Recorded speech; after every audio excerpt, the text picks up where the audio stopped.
Malawi Today.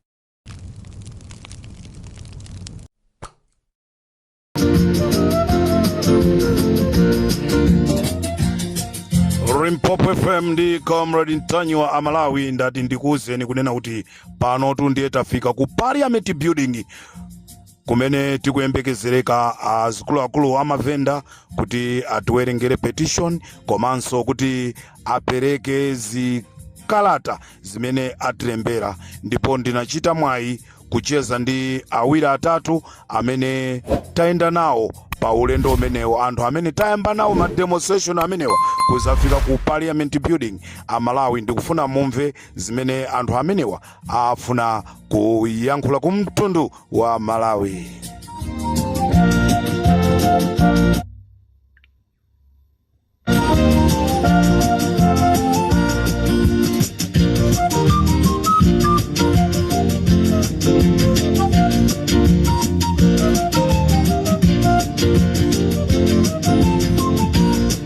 Ndachita mwayi kukumana ndi mmodzi mwa amene ali kuma demonstration. Mungatilongosolere kuti Amalawi amve kuti chikuchitika ndi chani ndipo pano tili kuti kwenikweni? Zikomo kwambiri asogoleri makamaka kucheza nanu munthu osowa ngati inu. Apapatu panopa pamene mukupaona pano ndi pa Parliament pamene tikufika kumene. Ndi Amalawi mukwenya mwaoze kuti tafika pa Parliament ndi malo amene tikufuna kuti tipereke madando athu. Chabwino cholinga chenicheni cha ma demonstration amenewa ndi chani? Ndikufuna Amalawi adziwe kuti kodi cholinga chenicheni ndi chani, nanga akupangisa ma demonstration amenewa ndi ndani? A demonstration awawa ikhoza kunena kuti ndi amavenda, komano kukamba chilungamo amene akumva kuwawa si mavenda. Nkhani yayikulu imene mangatenge ndi kukwera maka kwa mapero azovala komanso kukwera kwa katundu osiyanasiyana. Mademo awa ndi mavenda komanso ma civil servants amene akupangisa moti anthu amene mukuwaonawa pali mavenda komanso ma civil servants amene akhala akuzunzika nthawi yayitali, katundu akukwera koma masalari akumangokhala be omwe aja, palibe chimene chikusintha. Chabwino, kodi ndikuthatu kuona azimayi ochuluka abwera pano. Azimayi amenewa ndi mavenda kapena ma civil servant? Ngati ambiri wani mavenda, komanso ngati mungasatire bwino kwambiri nthawi ija tikudusa pa Nchesi. Yes. Panali gulu lina la anthu imene limayimba kuti tikufuna adadi. Tikufuna adadi. Akufika pa Nchesi. Yes, amene kuti tikufuna adadi. Nde sindikuziwa kuti adadi kaya ndi ndani kaya ndi Peter, sindikuziwa. Amene akuziwa azipasa yankho yekha.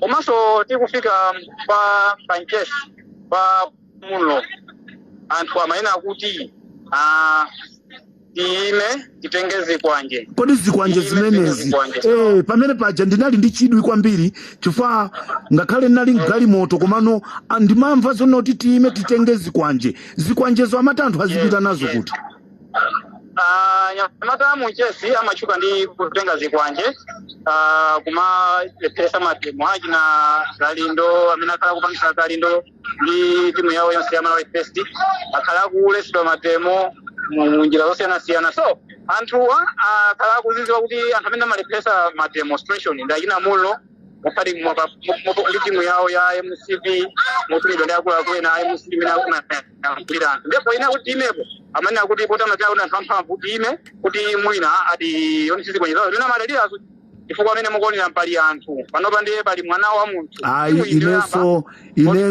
Ineso ndikutha kuona olo ndikuyenda mkatikati mwa gulumu, ndikuyenda tu wamphamvu womasuka kuziwa zonoti ndili pakati pa achitetezo chifukwa mavenda onse achita kunena kuti Comrade Ntanyi osatekeseka inu ndinu Malawi.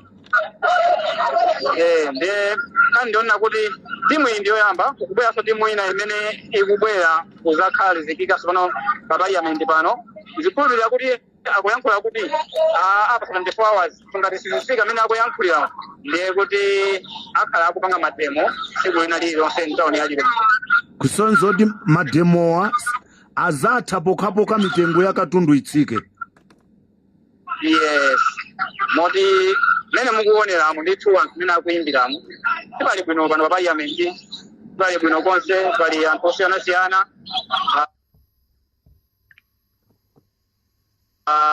Ndikuonanso mkulu wa polisi apa mene mukumuonayo, ameneyo ndi mkulu wa polisi ameneyo. Akodi amene ndi mkulu wa polisi ameneyo ndi ameneyo amavuta uja ndi ameneyo. Chabwino.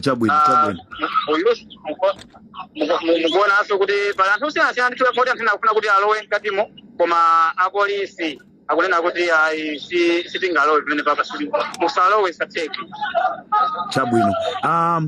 Ndikutha kuona kunena kuti pano tikudikira kuti mavenda apereke chikala chawo nthawi ina iliyonse ndi kutinso achiwerenge. Phokoso ndi limene mukulimva chapasipasipo kunena kuti ife sitikulola. Komanso mavenda ngakhale tikudikira mavenda, komanso pali timu ina imene ikubwera apapa asapereka petition, kwa kubwera timu ina imene yatenga petition imene singane kuyankhula makamaka pamaso pa akulu amene atilandira pa parliament pano. Mene mukuoneramu anthu akugona pa parliament pa, ena amene akugona papawa, ena akuyimba, ena akulira. Zimene ndikudabwa kunena kuti anthu ayamba kugona pasi, azimayi ayala salu kugona salu, atenga masamba m'manja.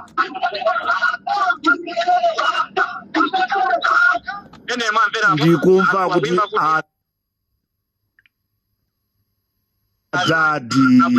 adada abwerere. Yes. Ine ndili wokondwa chifukwa chonoti ndakumana ndinu, tayankhulisana, mwinanso muli wokondwa chifukwa mmangomva kuti Comrade Ntanyiwa lero mwandiona maso ndi maso. Ine ngati ndimaziwa kuti todika munthu kale ngati inuyo akoma ndizisiru kwambiri. Inuyo ndona nditi kumalimbana ndi munthu ngati ine ndimaona ngati kuti kuti ndibausa ngati mene alili mulo. Iyayi. Anthuwa ndi makape kwambiri. Tithokoze kwambiri chifukwa chino tinachita mwayi kuyankhula ndi mmodzi mwa anthu amene ali kuma demonstration. Zikomo kwambiri.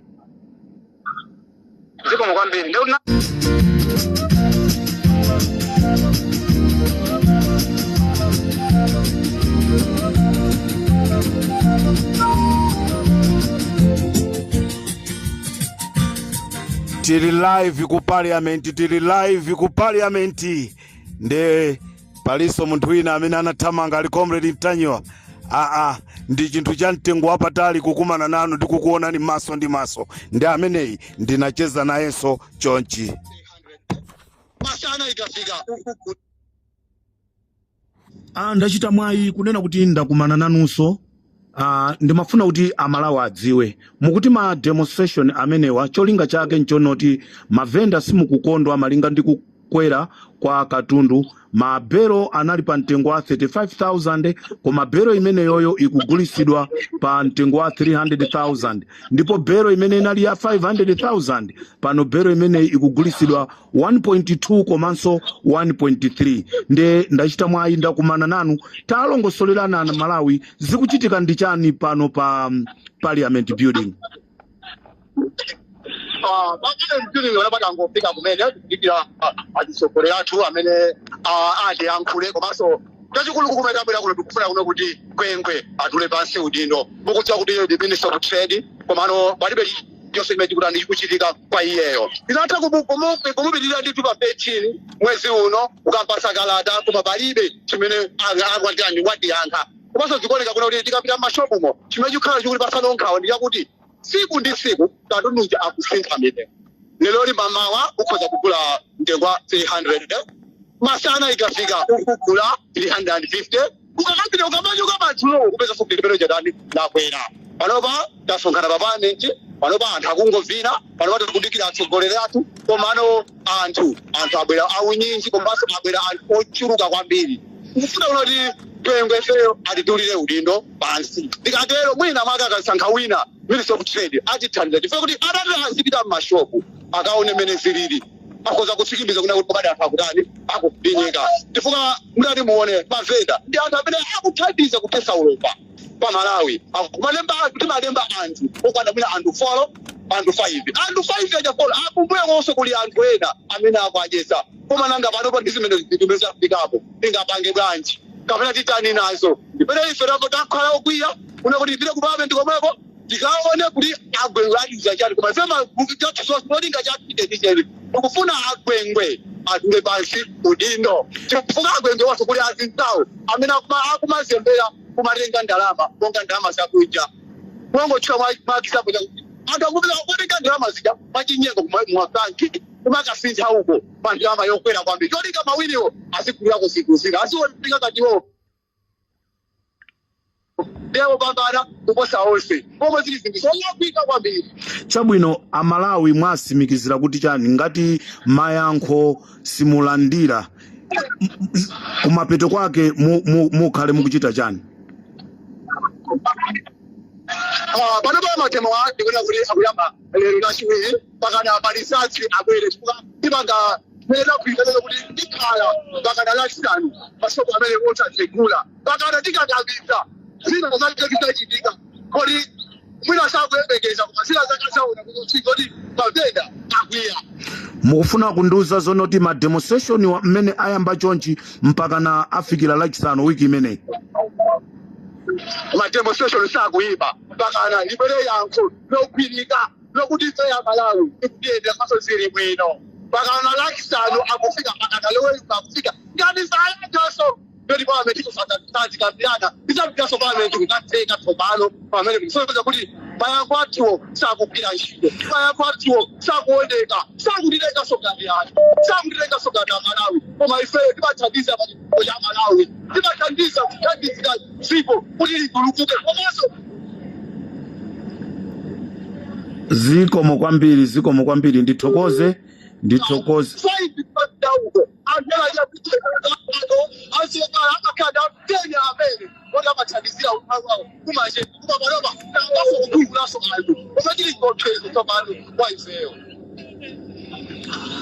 Chabwino ndithokoze ndaunaso anthu ena apa akubwera akufuna ayankhule nane tapa silani kuti ndiyankhulane nane ndimve ngati ali ndi mawu. Kabilo, ila nitoke kupase sanwena.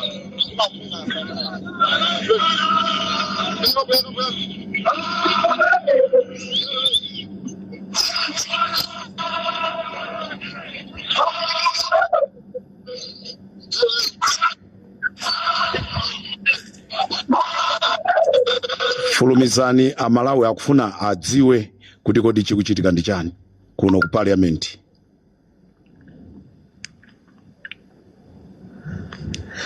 Umo Amalawi ndimene zikuyendera kuno ku parliament anthu ali ndi mkwiyo akuimba nyimbo mwana ndi mwana mwana ndi mwana mwana ndi mwana tamva akunena kuti cholinga chawo mavenda ndichonena kuti akufuna katundu atsike ndipo ma demonstrations akhala akupitirira mpaka na siku limene angauzidwe zona zenizeni koma ngati mayankho sakhalapo ma demonstration akhala akupitirira ndifuna tundipemphe Amalawi onse tiyeni ta joine azathu mavenda chifukwa tonse tikumva kuwawa si mavenda okha mavenda watu akutimvera chisoni ife anthu amene timagula katundu ndene mafuna ndikupempheni kuti Amalawi tonse tiyeni ta joine mavenda pa ma demonstration amenewa muli ndine kapena munali ndine kuno ku parliament building ku Lilongwe Comrade Ntanywa live.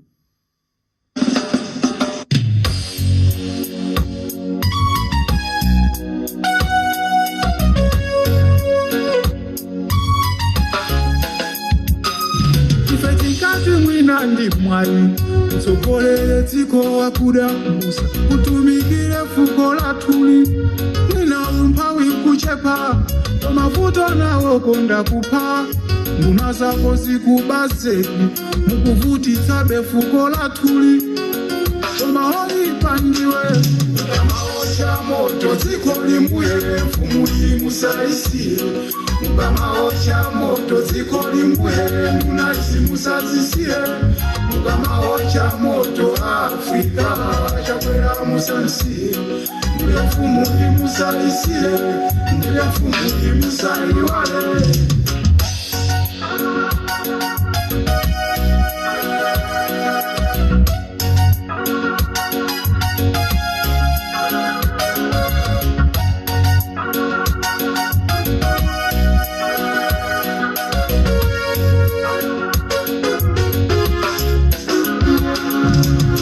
Epani akulu nomse achipani cha Kongeresi. Iyi nyimbo sukunyozani koma kuuzani. Nokha mukudziwa dziko limene likuyendera. Anthu ovutika akulephera kugula chimanga pano. Ena chimanga akugula 70,000. Achinyamata ukankhadziwa ndi manja kuti ligone apumule atibe zochita. Pamene ino ndalama mukungoba. Bwana pamene zafika zinthu pangakhale mrazivuta kuti muyimenso simungawine. Ndipo ngakhale wakhungu bwana sangakuvotereni. Azimayi amimba pano akubalira kwa Adima chifukwa chodikira chimanga. Ife asibambo tatopa nkupereka mimba ma filling station kudikira mafuta. Ndipo tatopa ndi mneneri wanu chamene amakamba kuti panopa kubwera matanka akuti amafuta ulizi mpaka na lero adzabwera chaka chamkucha. Ndipo mudziwe kuti MCP sidzalowanso nkoma mpaka la Yesu kubwera. Nokha mwaona zomwe mwachita. Kanthawi kochepa komweka akwanitsa kusowetsa vice president chifukwa chongofuna udindo malo mothandizana. Onani zinthu zimene zikudulira. Awa apolisi amene mmatuma kuti azikagwira anthu otsutsa bomawa akulephera kugula chimanga choti adye m'manyumbamo. Akuopa kuvala uniform kuti apite pa shopu akakongole ngongole opa kumkana akumayenda civilian. Uyu mphunzitsi amene akuphunzitsa ana primary kapena kuti sukulu zanu za boma akulandira 120,000 achotsepo pomwepo agule thumba la chimanga 70,000 agule fetereza. Anthu amene adamphunzitsa kwawoko akudikiranso chithandizo chake. Zonsezi mukungoona anthu mukuwapasa ndalama salale yoti ndi ndalama zometesera ndevu. Pamene ino ndi nduna zanu mukudya ndalama za nkhaninkhani. Ndikudziwa kuti ngati mwamvera nyimboyi apa mukukhumbiranso kuti nanenso mutandizimisa mchikangawa koma ine simpitako konse uko. Ife kalekale kwathu amatuza kuti angoni adafa nkalingonda koma onani panopa angoni akufa nchitedze. Kwanu kulilongweko apa nyauzi kulephera kuvina chifukwa cha njala. Nokha simungazimvere chisoni. Mosafuna kukuwozani mungosiya pansi udindo anthu ena apitirize zikomo inshallah. Comrade Ntanywa on Limpopo FM live ku Parliament building ku Lilongwe komwe kukuchitika ma demonstrations amene ma venda akupereka madandaulo awo kumene mavenda akupereka madandaulo awo kunena kuti zinthu sizili bwino ndipo katundu akuyenereka kutsika. This is Comrade Ntanywa on Limpopo FM. Ndikateronso tisiyane pomwepo ndikadali pa Parliament building mpaka zonse zithe.